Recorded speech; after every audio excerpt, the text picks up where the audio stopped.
सात संगत जी, प्यार से कहना धन निरंकार जी।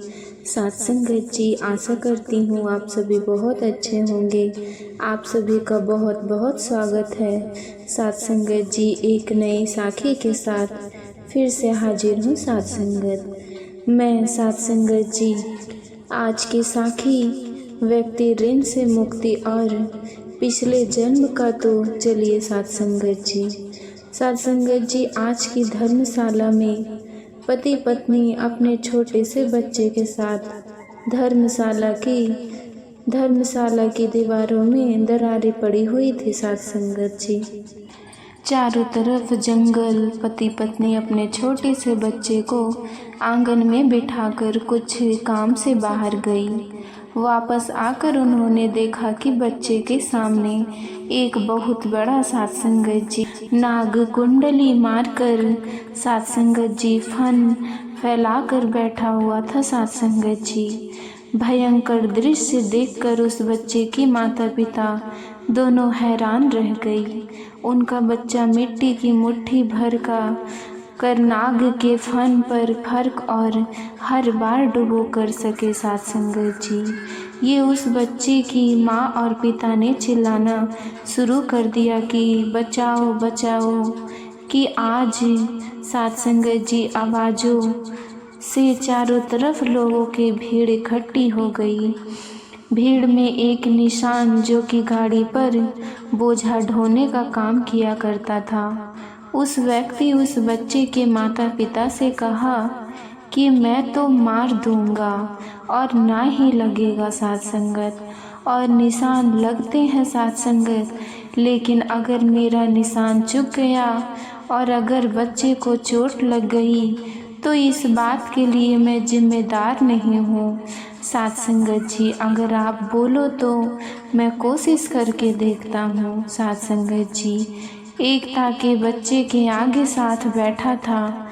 भला ऐसी हालत में कौन से माता पिता इनकार करते हैं। सात संगत, बच्चे के माता पिता दोनों तैयार हो गई और बच्चे की माँ ने निशानेबाज और सांप को मारने की कोशिश करने लगा। सात संगत जी, अगर गलती से बच्चे को चोट लग जाएगी तो हम आपको कुछ नहीं निशान।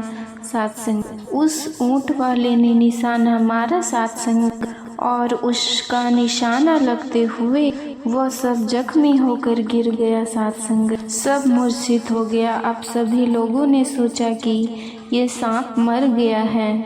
उन्होंने एक बाड़ में फेंक दिया। सात संगत, रात हो गई। सात संगत, वह ऊंट वाला उसी धर्मशाला में सात संगत जी अपनी ऊंट गाड़ी में सो गया।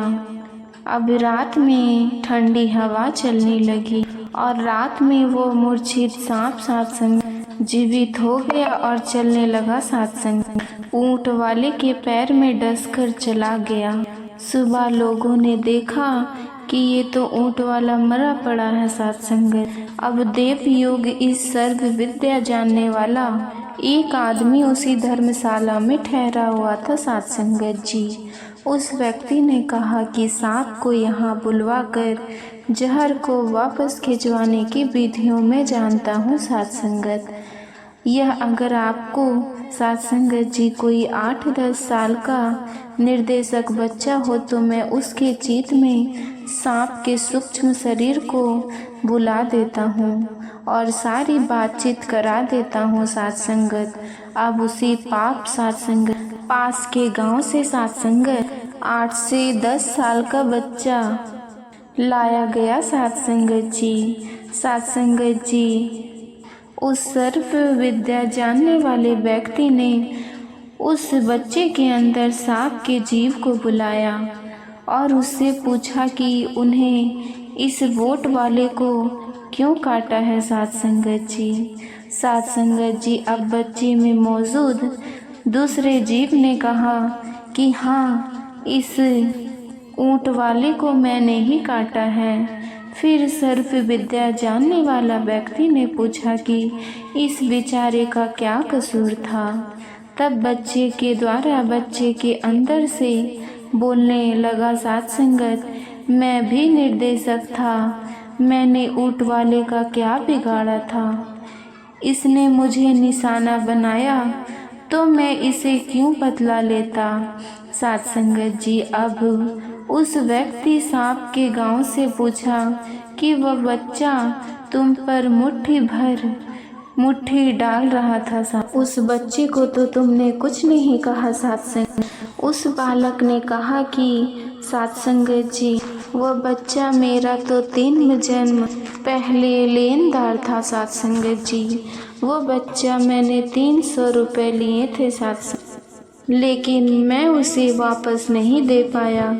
अभी तो देने की क्षमता ही नहीं, मुझे योनियों में भटकना पड़ रहा है साध संगत जी। संयोगवश वो बच्चा मेरे सामने, तो मैं अपना कर उसे बच्चे से माफ़ी मांग रहा था। उसकी आत्मा जागृत हुई तो वह धूल की मिट्टियाँ फटकार रहा था साध संगत जी कि लानत है मुझे, तू अपना कर्ज भी नहीं चुका सका। उसकी फटकार सहते सहते मैं अपना ऋण अदा कर रहा था साध संगत जी। अब हमारे लेन देन के बीच आने वाला कौन होता है? मैंने साध संगत जी वाले कुछ भी नहीं, फिर भी मुझ पर निशाना मारा और मैंने इसे काट कर अपना बदला ले लिया। अब जाने वाले को समझाया कि तुम हमारा इतना कहना मानो कि आपने कहा कि मैं तुम्हारा साध संगत, तुम्हें भी मेरा एक कहना मानना होगा। सांप ने सर्व विद्या वाले व्यक्ति से कहा कि मेरी तो वे सब लेने की योनि और कुछ नहीं, तो ना सही मुझे अगर ये ऊँट वाला 500 रुपये दे देगा तो मैं अब इसका जहर खींच लूँगा। उस बच्चे से 3 जख्म साध संगत जी, पहले मैंने 300 रुपये लिए थे, अब वो जन्म और बीत गई। उसके सूद के साध संगत जी 200 रुपये मिलाकर मुझे उस बच्चे को 500 रुपये लौटाने। साध संगत जी, अब वहाँ मौजूद लोगों में से किसी ने 500 उस बच्चे के माता पिता को आप वहाँ से साध संगत जी। सांप का जीव अपने आप वापस अपने देह में चला गया साध संगत, और वहाँ से सरकता हुआ गया, मरे हुए लोगों के पास गया और वापस, और जब तक साध संगत जी और जहर वापस खींच लिया और ऊँट वाला जिंदा हो गया साध संगत। आत्मज्ञान नहीं होता तब तक कर्म करना ही पड़ता है साध संगत। इसीलिए उसका नाम कर्म करके ईश्वर को संतुष्ट चाहिए साध संगत, और आत्मा परमात्मा का अनुभव करके इसी जन्म में मुक्ति को प्राप्त करना चाहिए साध संगत जी। ये तो प्रकृति का नियम है कि कर्मों का हिसाब तो देना ही पड़ता है, चाहे सुख हो या दुख, हिसाब तो सबको देखकर ही करना पड़ता है साध संगत जी। एक बार की बात, बहुत ही दयालु थे साध संगत जी। साध संगत जी धर्म कर्म में बहुत विश्वास करते थे। उनके पास जो भी व्यक्ति उधार मांगने आता था उसे मना नहीं करते थे साध संगत जी। सेठ जी मुनीम को बुलाते थे और जो उधार मांगने वाला व्यक्ति होता था तो उसे पूछते थे कि भाई साध संगत, तुम उधार कब लौटाओगे? इस जन्म में, अगले जन्म में? अब जो लोग ईमानदार होते थे वो कहते थे सेठ जी हम तो इसी जन्म का कर्ज चुका कर देंगे, और कुछ लोग कहते थे अगले जन्म में। और आपने साध संगत जी वो चला लोग मैं मन ही मन बहुत खुश होते थे कि सेठ कितना मूर्ख है, अगले जन्म ने उधार वापसी की उम्मीद लगा कर बैठा है। ऐसे लोग मुनीम से पहले ही कह देते थे कि वो बनाकर अगले जन्म में कभी किसी से कुछ नहीं पूछता था, जैसा कह देता था ऐसा ही लिख देता था साध संगत। एक दिन एक चोर साध संगत जी चोर ने सेठ से कुछ रुपए मांगे सत्संग। सेठ ने मुनीम को बुलाकर उधार देने के लिए कहने लगा। मुनीम ने जोर से पूछा, भाई इस जन्म में लौटाओगे या अगले जन्म में लौटाओगे? चोर ने कहा, मुनीम जी मैं यह रकम अगले जन्म में लौटाऊंगा सत्संग। मुनीम ने तिजोरी खोलकर पैसे दे दिए सत्संगत।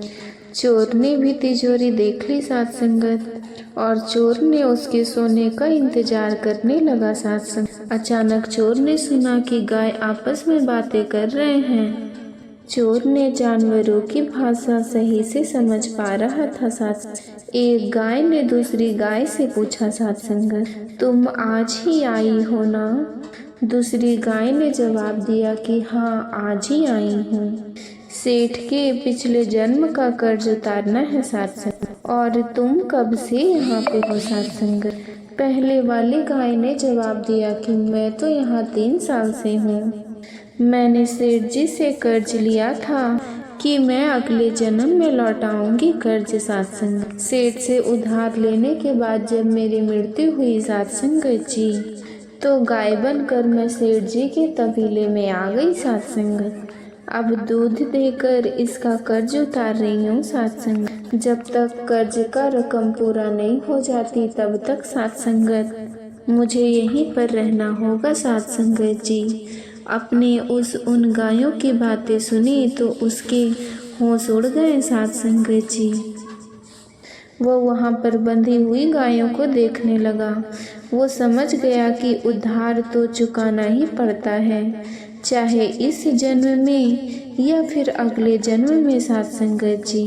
वो चोर उल्टे पांव ही उठ सेठ के घर भागा सत्संग और जो कर्ज उससे लिया था उसे लौटा दिया सत्संग। वही खाते से अपना नाम कटवा लिया सत्संगत। सत्संगत जी हम सब इस दुनिया में इसीलिए आते हैं सत्संगत, क्योंकि किसी से हमें लेना तो किसी को हमें देना ही होता है सत्संगत। इसलिए प्रत्येक को कुछ ना लेने देने के लिए सत्संग हिसाब चुकाने पड़ते हैं सत्संगत। इस कर्ज का हिसाब चुकाने के लिए सत्संग इस दुनिया में कोई बेटा बनकर आता है सत्संग, कोई बेटी बनकर सत्संगत, कोई माँ बनकर तो कोई पिता बनकर आता है सत्संग, तो कोई रिश्तेदार बनकर आता है सत्संगत। चाहे दुख हो चाहे सुख, हिसाब तो सभी को देना पड़ता है सत्संगत, क्योंकि यही प्रकृति का नियम है सत्संगत जी।